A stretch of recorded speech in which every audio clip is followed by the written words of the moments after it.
आज हम लोग रेलवे ग्रुप डी एग्जाम 2025 से संबंधित जीके जीएस के टॉप 50 महत्वपूर्ण प्रश्नों को देखेंगे। ये सभी प्रश्न आपके 2025 ग्रुप डी एग्जाम के लिए बेहद ही महत्वपूर्ण होने वाले हैं, अतः आप लोग वीडियो को शुरू से लेकर आखिरी तक जरूर देखिएगा और सभी प्रश्नों को अच्छे से याद कर लीजिएगा। अगर आपको किसी भी प्रश्न का सही जवाब पता होगा तो मुझे कमेंट करके ज़रूर बताइएगा और वीडियो पसंद आए तो लाइक कीजिएगा। चलिए आइए एक एक करके शुरू करते हैं। भारत में पहली बार वित्त आयोग का गठन कब हुआ था? सही जवाब क्या होगा? तो भारत में पहली बार वित्त आयोग का गठन 1951 में हुआ था। सही जवाब आपका ऑप्शन सी। सेवन सिस्टर्स के नाम से किस क्षेत्र को जाना जाता है? राइट आंसर क्या होगा? तो सेवन सिस्टर्स के नाम से जाना जाता है पूर्वोत्तर भारत को। Correct answer option B. कर्मयोगी योजना किस राज्य सरकार ने शुरू की थी? राइट आंसर क्या होगा? तो कर्मयोगी योजना जो है यह गुजरात राज्य सरकार ने शुरू की थी। कर्मयोगी योजना। राइट आंसर आपका ऑप्शन ए। किस भारतीय राज्य में सबसे अधिक चाय उत्पादन होता है? सही जवाब क्या होगा? तो किस भारतीय राज्य में सबसे अधिक चाय उत्पादन होता है? तो करेक्ट आंसर ऑप्शन बी होगा असम। असम राज्य में भारत में सबसे अधिक चाय का उत्पादन होता है। भारतीय संविधान की मूल संरचना सिद्धांत को किस केस में परिभाषित किया गया? राइट आंसर क्या होगा? तो भारतीय संविधान की मूल संरचना सिद्धांत को केशवानंद भारती बनाम केरल राज्य में परिभाषित किया गया था, यानी correct answer option B. Chauri Chaura कांड किस वर्ष हुआ था? सही जवाब क्या होगा? तो चौरी चौरा कांड जो है यह आपका 1922 में हुआ था। चौरी चौरा कांड। Right answer option B. परमाणु ऊर्जा आयोग की स्थापना कब हुई थी? सही जवाब क्या होगा? तो परमाणु ऊर्जा आयोग की स्थापना 1948 ईस्वी में हुई थी। परमाणु ऊर्जा आयोग की स्थापना। किस वायसराय के कार्यकाल में शिमला समझौता हुआ था? राइट आंसर क्या होगा? तो किस वायसराय के कार्यकाल में शिमला समझौता हुआ था? तो राइट आंसर ऑप्शन सी होगा Lord Wavell. Lord Wavell viceroy के कार्यकाल में शिमला समझौता हुआ था। कौन सा ग्रह मॉर्निंग स्टार और इवनिंग स्टार के नाम से जाना जाता है? अगर आप लोगों को ये वीडियो पसंद आए तो एक लाइक ज़रूर कीजिएगा और अगर आप इस चैनल पर नए होंगे तो सब्सक्राइब भी कर लीजिएगा। कौन सा ग्रह मॉर्निंग स्टार और इवनिंग स्टार के नाम से जाना जाता है? तो सही जवाब ऑप्शन बी होगा शुक्र। शुक्र ग्रह मॉर्निंग स्टार और इवनिंग स्टार के नाम से जाना जाता है। पृथ्वी श्रृंखला किस प्रकार की मिसाइल है? सही जवाब क्या होगा?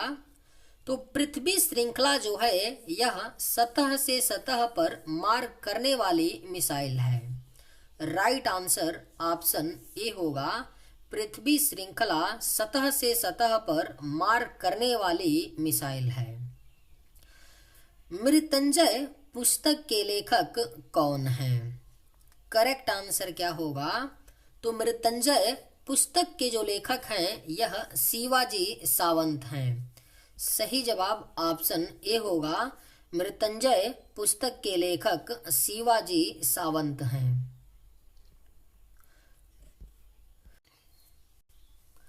ब्लैक होल शब्द का पहली बार उल्लेख किसने किया? राइट आंसर क्या होगा? तो ब्लैक होल शब्द का पहली बार उल्लेख जॉन ए व्हीलर ने किया था। याद रखिएगा, जॉन ए व्हीलर ने किया था। ब्लैक होल शब्द का पहली बार प्रयोग 1968 में। लेकिन अगर क्वेश्चन आपसे पूछा जाए कि ब्लैक होल का उल्लेख सबसे पहली बार किसने किया था, अगर शब्द की बात नहीं की जाती है, तब आपका राइट आंसर जॉन मिशेल होगा। अच्छे से याद रखिएगा, अगर क्वेश्चन पूछा जाए कि ब्लैक होल का पहली बार उल्लेख किसने किया था, तो जॉन मिशेल ने किया था 1783 में। और क्वेश्चन अगर ये पूछा जाए कि ब्लैक होल शब्द का पहली बार उल्लेख, तब जॉन ए व्हीलर ने किया था 1968 में। याद रखिएगा आप लोग। कौन सी गैस ग्रीन हाउस इफेक्ट के लिए मुख्य रूप से जिम्मेदार है? करेक्ट आंसर क्या होगा? तो कौन सी गैस है जो ग्रीन हाउस इफेक्ट के लिए मुख्य रूप से जिम्मेदार है? तो सही जवाब option B, carbon dioxide. Montreal protocol किससे संबंधित है? करेक्ट आंसर क्या होगा? तो मॉन्ट्रियल प्रोटोकॉल जो है यह ओजोन परत से संबंधित है। Montreal protocol. Correct answer option B. भारतीय संविधान में अनुच्छेद 343 किससे संबंधित है? सही जवाब क्या होगा? तो भारतीय संविधान में अनुच्छेद 343 भारत की राजभाषा से संबंधित है। Correct answer option B. Bharat में सबसे बड़ा रेल मार्ग जोन कौन सा है? करेक्ट आंसर क्या होगा? तो भारत में जो सबसे बड़ा रेल मार्ग जोन है वह आपका उत्तर रेलवे है। राइट आंसर ऑप्शन ए होगा। भारत में सबसे बड़ा रेल मार्ग जोन उत्तर रेलवे है। इंटरपोल का मुख्यालय कहाँ है? करेक्ट आंसर क्या होगा? तो इंटरपोल का जो मुख्यालय है यह लियोन फ्रांस में है। इंटरपोल का मुख्यालय। Right answer option B. Remittance शब्द किससे संबंधित है? आपके ऑप्शंस हैं विदेश व्यापार, धन का अंतर्राष्ट्रीय हस्तांतरण, कूटनीति, विदेशी निवेश। सही जवाब क्या होगा? तो रेमिटेंस शब्द जो है यह धन का अंतर्राष्ट्रीय हस्तांतरण से संबंधित है। Right answer option B. लाल किताब का संबंध किस क्षेत्र से है? अगर आप लोगों को ये वीडियो पसंद आए तो एक लाइक ज़रूर कीजिएगा, और अगर आप इस चैनल पर नए होंगे तो सब्सक्राइब भी कर लीजिएगा। लाल किताब का संबंध किस क्षेत्र से है? सही जवाब क्या होगा? तो ऑप्शन बी, ज्योतिष से है लाल किताब का संबंध। भारत का पहला परमाणु परीक्षण कब और कहाँ किया गया था? राइट आंसर क्या होगा? तो भारत का पहला परमाणु परीक्षण 1974 में राजस्थान के पोखरण में किया गया था। सही जवाब ऑप्शन बी होगा। जलियांवाला बाग हत्याकांड के समय भारत के वायसराय कौन थे? बेहद ही महत्वपूर्ण प्रश्न है। जलियांवाला बाग हत्याकांड के समय भारत के जो वायसराय थे वह लॉर्ड चेम्सफोर्ड थे। करेक्ट आंसर ऑप्शन बी होगा। जलियांवाला बाग हत्याकांड के समय भारत के वायसराय लॉर्ड चेम्सफोर्ड थे। ओजोन परत मुख्य रूप से किस ऊंचाई पर स्थित होती है? सही जवाब क्या होगा? तो ओजोन परत मुख्य रूप से 15 से 30 किलोमीटर की ऊंचाई पर स्थित होती है। डायनेमो थ्योरी का संबंध किससे है? राइट आंसर क्या होगा? तो डायनेमो थ्योरी का जो संबंध है यह पृथ्वी के चुंबकीय क्षेत्र से है। Right answer option A. विश्व व्यापार संगठन WTO की स्थापना किस वर्ष हुई? करेक्ट आंसर क्या होगा? तो विश्व व्यापार संगठन WTO की स्थापना 1995 में हुई थी। विश्व व्यापार संगठन WTO की स्थापना। रॉलेट एक्ट को किस वर्ष लागू किया गया? सही जवाब क्या होगा? तो रॉलेट एक्ट को लागू किया गया था कब? तो सन 1919 में लागू किया गया था। सही जवाब ऑप्शन बी। न्याय के मंदिर के रूप में किसे जाना जाता है? सही जवाब क्या होगा? तो न्याय के मंदिर के रूप में भारत का सर्वोच्च न्यायालय को जाना जाता है न्याय के मंदिर के रूप में। यूरेनियम 235 में कौन सा विकिरण प्रकट नहीं होता है? थोड़ा करेक्शन कर लीजिए। यूरेनियम 235 में कौन सा विकिरण प्रकट नहीं होता है? ऑप्शन हैं अल्फा किरणें, बीटा किरणें, गामा किरणें या न्यूट्रॉन। तो सही जवाब हो जाएगा ऑप्शन बी, बीटा किरणें। यूरेनियम 235 में बीटा किरणें विकिरण प्रकट नहीं होता है। अल्फा किरणें, गामा किरणें और न्यूट्रॉन, ये तीनों विकिरण प्रकट होते हैं यूरेनियम 235 में। डीएनए की संरचना का पता किसने लगाया? सही जवाब क्या होगा? तो डीएनए की संरचना का पता वाटसन और क्रिक ने लगाया था। डीएनए की संरचना का पता। Correct answer option B. Mahatma Gandhi ने भारत में पहला सत्याग्रह कहाँ शुरू किया? करेक्ट आंसर क्या होगा? तो महात्मा गांधी ने भारत में पहला सत्याग्रह चंपारण, बिहार राज्य में किया था। यानी करेक्ट आंसर ऑप्शन ए होगा। महात्मा गांधी ने भारत में पहला सत्याग्रह चंपारण, बिहार में किया था। भारत का पहला परमाणु रिएक्टर कौन सा है? बेहद ही महत्वपूर्ण प्रश्न है, स्टार मार्क कर लीजिए, कई बार पूछा गया है, पूछा जा सकता है ग्रुप डी में। भारत का पहला परमाणु रिएक्टर कौन सा है?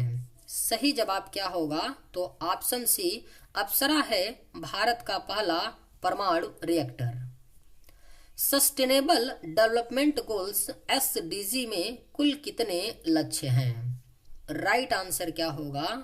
तो सस्टेनेबल डेवलपमेंट गोल्स में कुल जो लक्ष्य हैं वह आपके 17 लक्ष्य हैं। सही जवाब ऑप्शन सी। अग्नि 5 मिसाइल की अधिकतम मारक क्षमता क्या है? राइट आंसर क्या होगा? तो अग्नि 5 मिसाइल की अधिकतम मारक क्षमता जो है यह 5000 किलोमीटर है। Correct answer option C. Kaveri नदी जल विवाद किन राज्यों के बीच है? सही जवाब क्या होगा? तो कावेरी नदी जल विवाद जो है यह तमिलनाडु और कर्नाटक राज्यों के बीच में है। कावेरी नदी जल विवाद। भारत का सबसे गहरा बंदरगाह कौन सा है? करेक्ट आंसर क्या होगा? तो भारत का जो सबसे गहरा बंदरगाह है वह विशाखापत्तनम बंदरगाह है। सही जवाब ऑप्शन बी होगा। भारत का सबसे गहरा बंदरगाह विशाखापत्तनम बंदरगाह है। मानव विकास सूचकांक HDI पहली बार किस वर्ष जारी किया गया?